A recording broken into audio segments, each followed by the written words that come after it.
What's going on, everyone? This is RFBM Raising the Financial Bar with Mar.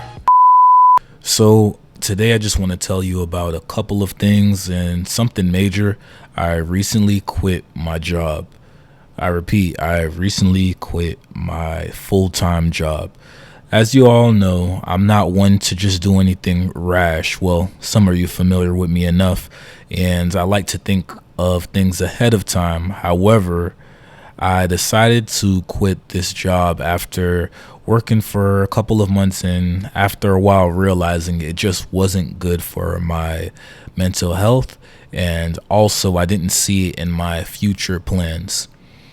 So before we get any further into this is, I believe, episode 8 of the RFBM Podcast, and I felt I wanted to share a couple of topics, but the major thing that's going on right now in my life is that I've decided to quit this full-time job that I'm at and explore other options. Now, that does not mean that I do not have another source of income, because I do. I work a part-time warehouse job, and I also have that contract with the community college where I take pictures and do DJing services as well as some videography. So that's a little bit more that comes in the month as well. However, I still haven't received any money as it relates to from YouTube. And I have to be realistic with myself. I am looking for another job.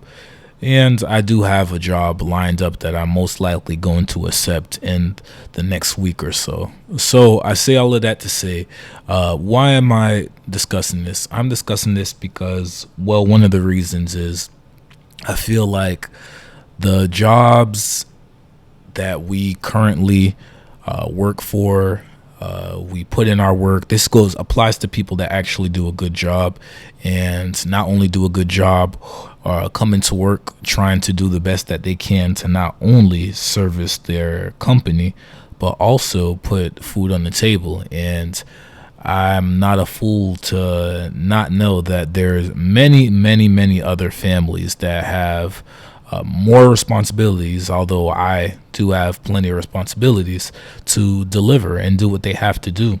It's even more difficult trying to maneuver through everything that's been going on of late.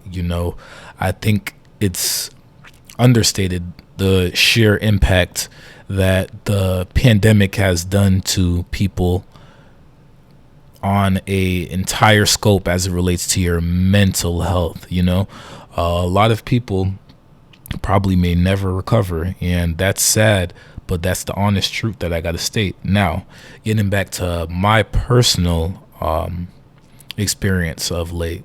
So the job that I was working at involved me doing, health insurance, processing claims and whatnot. And I just felt that personally, the training wasn't adequate for me. Now, I do understand that I did struggle trying to perform, and there's definitely things that I could have done better, because I'm not one to take myself away from any any responsibility that I have towards a company or myself. However, I do understand that many companies, including several companies that I've worked through my work experience, lack accountability.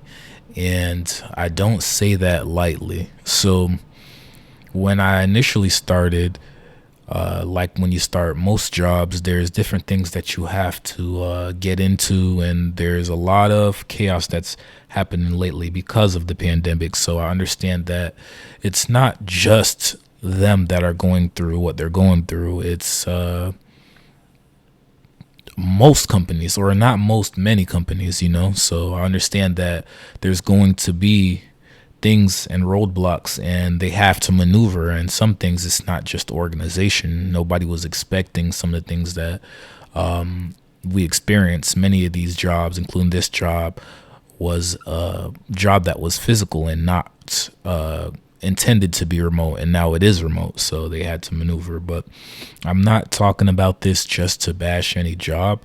I just want you to hear my personal experience, and also maybe this might help somebody that's going through what I I'm going through as well.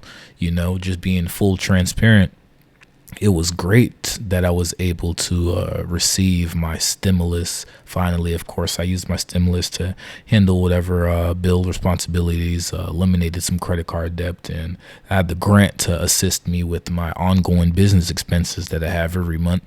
So it offloaded things and made it a little bit easier to use my income from my actual jobs, aside from my business income, to handle my personal expenses. But thousands of dollars is not something that's going to necessarily change any of our situations, although it can improve it. But just getting back to what I wanted to get across was I was experiencing, a lot of mental duress handling the job, because I'm just one of these type of individuals. I'm one of those type of individuals that really wants to do the best that they can. And I put a lot of pressure on myself to deliver. And when I can't, I feel, that I don't serve a purpose. And that oftentimes can really destroy your ability to deliver, because when you're doing good, you want to do even better. And when you're doing terrible, it makes it harder for you to improve, because the stress that you put on yourself. But I say all of that to say that no one should ever feel like their concerns that they're expressing to an employer or anyone is not being taken seriously, or they should never feel like they don't have any other option. And the best thing I could tell you is, shoot, I know I'm in Tampa, Florida. Everybody's hiring. No, for real, not everybody's hiring, but there's a lot of jobs available, particularly customer service positions. And you just got to think of what's the best mood for you? What's the best option for you? A lot of times we can't resign or quit because we might be facing eviction, or we might go back on bills. And of course, hindsight's 2020, but I always tell people to save as much money as you can. And if you can't save, at least try to pay a little bit of ahead of any bills that you can. And now I know a lot of people are paycheck to paycheck, but this is why also it's important to not only have a good source of income, but have multiple sources of income. And I'm not going to play you like a lot of these financial gurus and all of these entrepreneurs that are all over social media telling you you're doing a poor job and you're just working that job and you can work these business, start a business and do something for yourself because you're not doing something for yourself. A little bit of exaggeration, but that's how it comes off to me personally. And I don't think everybody is meant to have a business, or everybody's not meant to jump into these different projects. But I believe everyone should have financial literacy, and I believe everybody should invest. Now, how much investing you should do, that's up to you. And like I said, I'm not a financial advisor, but these are the type of things that should weigh into people's mind. However, I don't think everyone needs to start a business in order to expand their wealth. Now, so going back to the reason why I'm saying all of this, a lot of times you feel like you don't have another option. But I feel like if you don't have emergency savings, which I believe you should have at least 2 months of month expenses if you intend on, leaving a job or exploring another career field, just so that you can service yourself while you're trying to find another option. But in the event that you can't, I'd advise you to apply to as many jobs as you can. Just try to make yourself productive in between working your job. And I honestly understand why people do the 2 weeks notice, but if you can't, you can't. And these jobs can replace you just like that, and then they replace you very, very quickly, and you're left out without a job. So never feel like you have to, or you're obligated to do things with these jobs. We're in 2021, and any type of forced servitude was instituted, well, at least in America, years ago. And now you just are not obligated to do certain things, and you don't have to do things like you had to do in the past. And you have more control, at least in my mind, to make more decisions than companies of the past.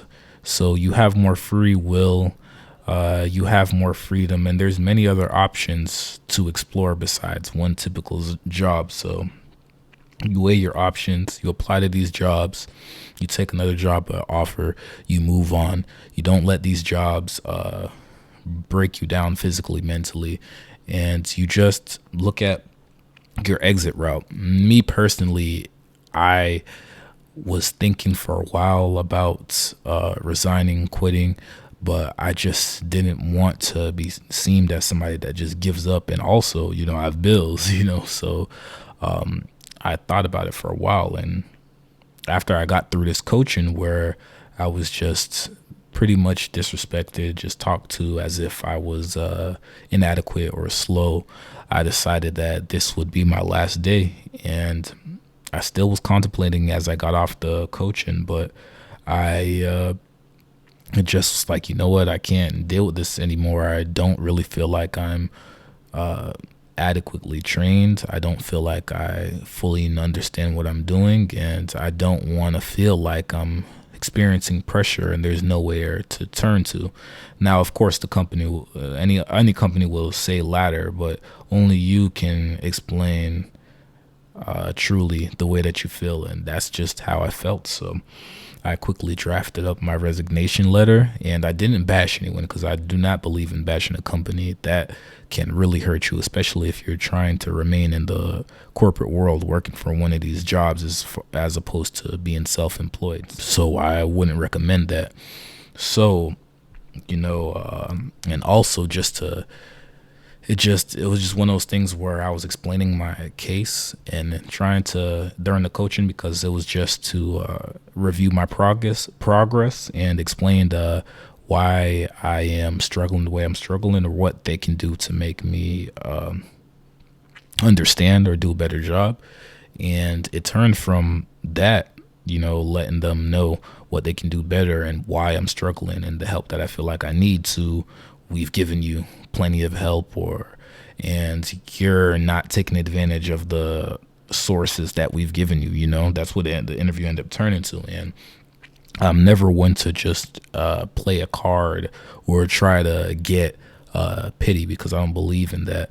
But I didn't want to react a certain way because I didn't want to come off as just an angry black man, or just an angry man in general. So I just decided to just listen as they continued to say whatever they said, and just prepare to get off the coaching. Even into the coaching, it started going a little bit later, and the next individual for their coaching was there, and they jumped in as I was being coached, and I felt that was a little wild. But at that point, how much more shame could I have gotten? It was my team lead, my supervisor, and I believe like the service delivery manager, all three of them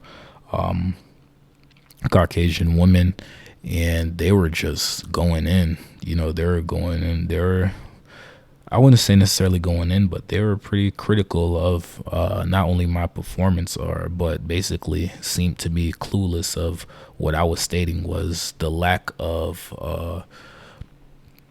help that I was being given, and just this disarray that I felt was going on. And I didn't state any of that in my resignation letter. I just told them I appreciated the opportunity, because I truly did. They didn't have to give me that role, and they did. So it's not like I wasn't being paid during the time where I was still trying to be up to speed, but I just knew that this wasn't anything that I wanted to do anymore, and I just didn't feel like I was going to get the help that I needed. So I decided to call it quits. And there's a little thing that I notated here that I wanted you to look at. When it comes to jobs, sometimes they have these discrepancies, and I'm a very, I'd say, strategic person, or what I say, organized person. So I notate things just because I also can forget too. So it's not just by design. I know to write things down because I will forget.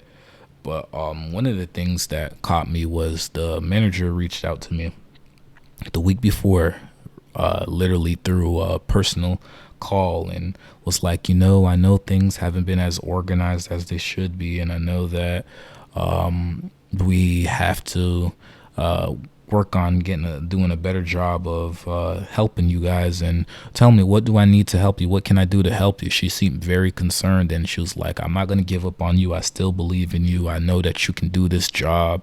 Don't give up.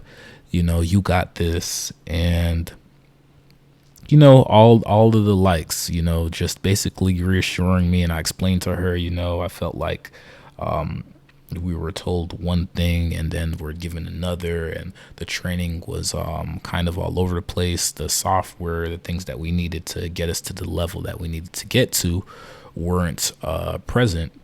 And she was like, absolutely, Tony, because that's what they called me, because they couldn't pronounce my name. I ended up telling them to give me the nickname Tony. My middle name is Anthony, though. But she's like, this is not a call to berate you or talk to you about what you're not doing.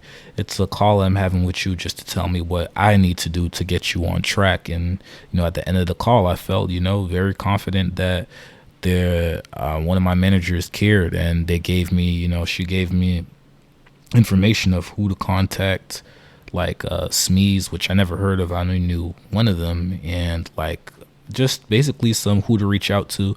She even told me that she's thinking of having a ramp up training, some type of ramp up training, something to get us up to speed, me and some other people, because I wasn't the only one struggling. And I just felt very confident that everything was going to be fine, and I had somebody in my corner. And she showed a different side of herself the following week. Boy, I tell you, I was like, wow, she finessed the the hell out of me. You feel me? So it was a completely different woman. When she was on the phone call with her other manager, she was like, Tony, we've given you some training. I know not as much training as you would like, because we did have you in another department and you had to, figure out how to maneuver back into this other system. It's a long story, like the whole thing. I'm not trying to go too much in detail because I don't want to come off like I'm bashing the company. So it was basically, the best way to put it was just, there's a lot of chaos going on. Some of it not company's fault, not our fault, just the way that things happened. And she was explaining, that things weren't my fault the week before. The following week, she was like, I've given you people to reach out to. I don't know what else to tell you. I can only offer you the help. I can't have you do it. I can't have you, I only can offer you the resources that we have. I can't force you to take the resources. She made it seem as if she was giving me things and I wasn't taking it, but it was not even just the resources. I don't know, not just this job. A lot of jobs do not have the people, the enough staff to really take time to hold your hand, or take time out of the day, not necessarily hold your hand, to help you out, because they're so busy, and just who wants to be the person that constantly has to reach out to somebody to get help about something when everyone is already backed up to do a certain type of inventory, to just get things handled, get things finished. At the end of the day, all of this comes down to just what works for you. But like I said, you have to protect your mental health. You have to do right by yourself, eat right, work out, just do what's good for you mentally, physically. And if you're into this kind of stuff spiritually, and not necessarily a religious thing, a spiritual thing, a sense of mind, a sense of the universe, a sense of what's good for you and what's not great for you. And it doesn't take the most religious or spiritual person or just conscious person in the world to know when something just doesn't feel right, and you feel it eating at your soul, eating at your mind, your heart, and you just have to do what's best for you. And that's what it was. That's what's best for me. I'm motivated than ever before. Just recently, I received an email. I'll probably add it in the video that I upload onto YouTube from this guy that basically told me that they did basically like a blog or something where they featured the top 50 black wealth and investing podcast, and it was top 50. I think I was ranked 48, but it just felt good that I was ranked at all. And I'm sure that's a smaller platform that did the ranking, but it just motivates me to push, because this is what I love to do. I love to do podcast format, just expressing myself, talking about what I believe is good, or what I believe is the best way to be smart and just be careful of your finances. Because like I said, I'm not necessarily, I'm just learning as going, just telling you this or that, but I'm telling you what I do know, and hoping that that is helpful to you. I'm just sharing my personal journey, because there's so many things that I do not know, and so many things that I want to know. And as a black man in America, there's a lot of people that want to get to a certain level where they're not necessarily rich, but they're comfortable enough to pay their bills, to handle their expenses, to go on vacation, to help out family members, all of that. And it really meant a lot, I really appreciate that. And I believe the company is called FeedSpot. And yeah, I guess the founder of FeedSpot reached out and let me know about this. So I appreciate the nod.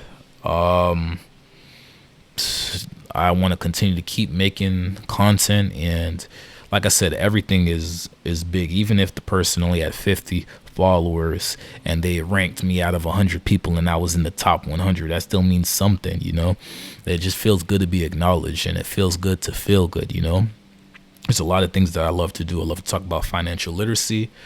I love sports. I'm working on doing something where I talk about sports. Might create another YouTube, so stay tuned. I enjoy DJing. I like to take photos. I believe in getting into videography. I'm not that great yet, but I believe once I put in the work, I will be. So try to work on your dream and make your dream a reality, something that can actually make you money and can one day, who knows? Look at me right now on YouTube. I only had 97 subscribers in February, and I'm at like 1,500 now. That's crazy. That's crazy growth. And, I'm going to continue to keep working to be the best that I can at everything that I do. And these are the things that make my mood better. So I implore everyone to continue to keep being the best that they can, keep putting in that work, keep striving for greatness. Shout out to my boy Steve and Driven for Greatness. Even when we're not talking, any of my friends, I know that they know that I wish them the best and they wish me the best, and we continue to thrive. We continue to push in life, because that's just how it is. Sometimes things don't go your way, and quitting is not the end. You might quit another job in the future, but do what's best for you. Keep applying for another job, find another job, try to save what money you can, try to stay as laser focused as you can. And that's pretty much all I have to share today. I look forward to keep talking to you. I appreciate you all. You really do make me happy. I appreciate the love. And once again, this is RFBM, Raising the Financial Bar with Mar on the RFBM Podcast. Peace, love, blessings. I couldn't take that shit anymore, man. Protect your peace. Our own mind has to be changed. We have to change our mind about ourselves. But this world is such a gimme. Everybody back off. Everybody's like taught that from school. I don't come to bow, I come to conquer.